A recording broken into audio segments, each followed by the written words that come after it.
Kilagyo ning igpaampo ning anak panimbalan ng Espiritu. Amen. Nobody knows why. Oh, sorry. Nobody knows when. Alang mikibalo kapilan. Alang siguradong mikibalo. I remember when I was a student, we were taking our final exam. Part 1 of our exam is written exam. The second part is oral exam. You have to sit down before your professors, I think 4 of them, with 4 subject matters, and you will sit down before them. It's a panel oral exam, and then your classmates and the public will be behind. It's quite a terrifying experience. I would not forget one question they asked me, and I would not forget the question because I did not answer it right, I think.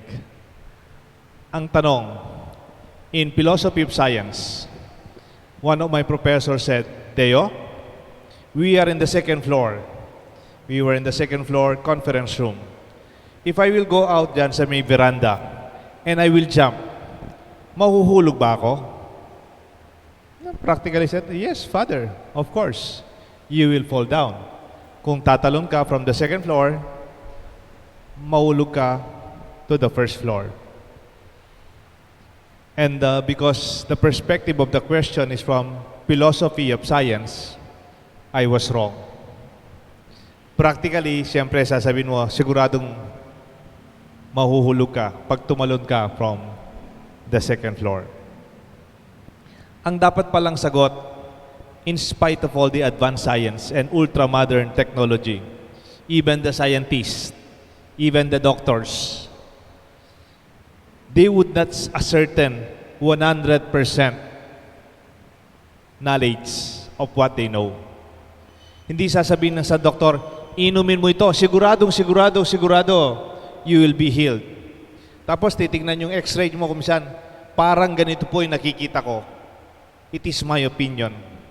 Even our school will not assure of 100% success. Ang sabi niya, science, before the truth, will only say, it's highly probable. Pwedeng mangyari. It's called informed guesses or calculated prediction. Kahit ngayon sa vaccine, nakita nyo in spite of so many months of research, one of the top contending pharmacy company saying they already have it 90% certain. But you know, you never expect 100% certainty. Because from the philosophy of science which we took when I was still a student, you can never ascertain 100% knowledge. Because knowledge and what we know always grows and improves. Kaya naalala ko po yung kanta ni Doris Day, 1956. Katuwanan na po. A very old song. Alam niyo po yung song? May anak, tinatanong yung kanyang nanay, Nay, magiging maganda ba ako? Magiging matagumpay ba ako?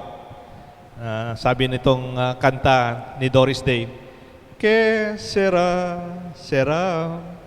whatever will be, the future's not ours to see. Que sera, will I be rich? Will I be pretty? Diba? And this is what she said to me. Hindi natin alam. Kaya sera. Whatever will be. We have no control of what is coming. We just have to bow our heads before things beyond us. Nobody knows. Kailan ang pagdating ng Diyos? Meron bang schedule? Merong appointment? Nobody knows. Kumisan nga, merong isang grupo yata, I think it was in Korea, they predicted year 2000, it is the end of the world. Ang dami pong nag-give up ng profession nila, they gave up their work, their properties and everything, and it did not happen. We only have to be believers. It's called confidence in God. Did you know that confidence comes from 2 Latin words? Con, fides. Con, with, fides, faith. When you are confident, hindi naman yung Matas ang pinag-aralan ko kaya confident ako. Confident ako kasi mayaman ako. Confident ako kasi ako yung presidente dito eh. I'm confident. Confident ako kasi wala pa akong natalo sa buhay ko. No. The real meaning of confidence from the Latin word confides is to be with faith. Confides. This is our relationship with God. Our God is really a God of love. That He wants to save us. That we should be confident of our future. We may never know. And it does not matter when. It does not matter tomorrow or the next day or next year or years to come. But as we are confident, whatever the time may be, que sera, our God will always be there to save us. We always say, God the Father knows better. Alam ng Diyos ang ginagawa niya. We don't have to be afraid. Kasi maraming mga tao, they are called micromanagers. Yung control freaks.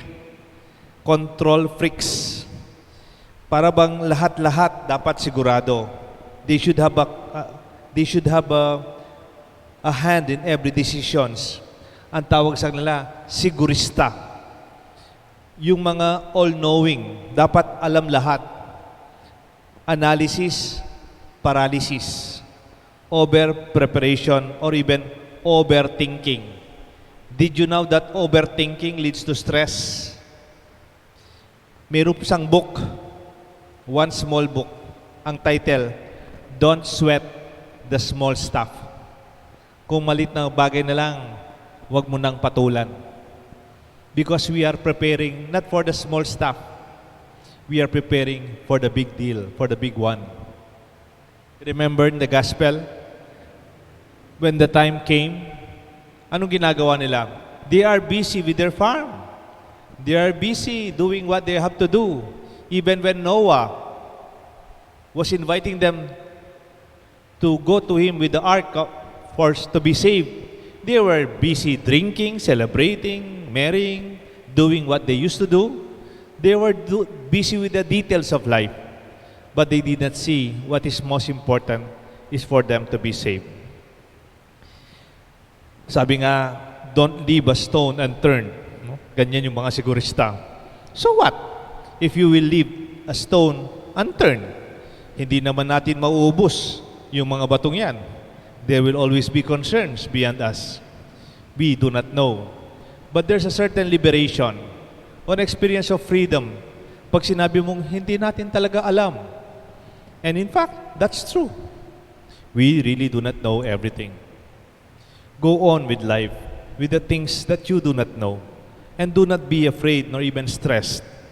Be living, for the loving Father is with us. Do not be afraid.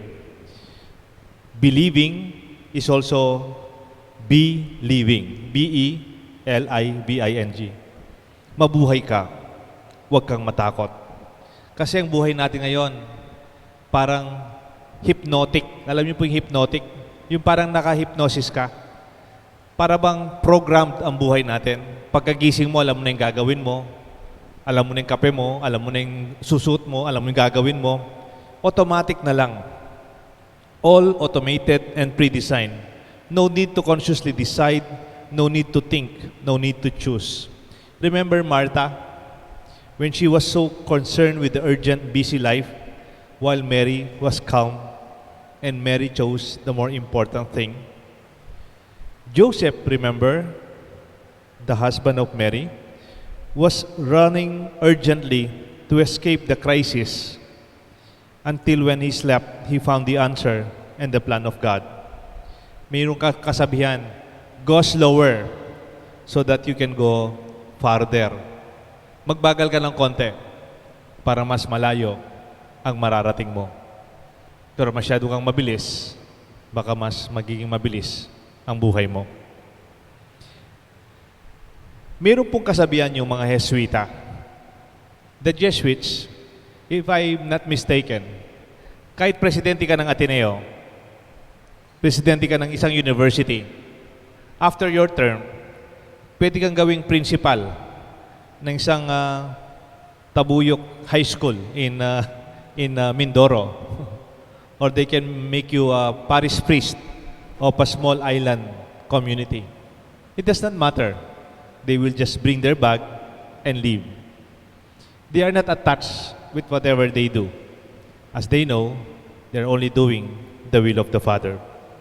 Ang tawag po dito, holy indifference.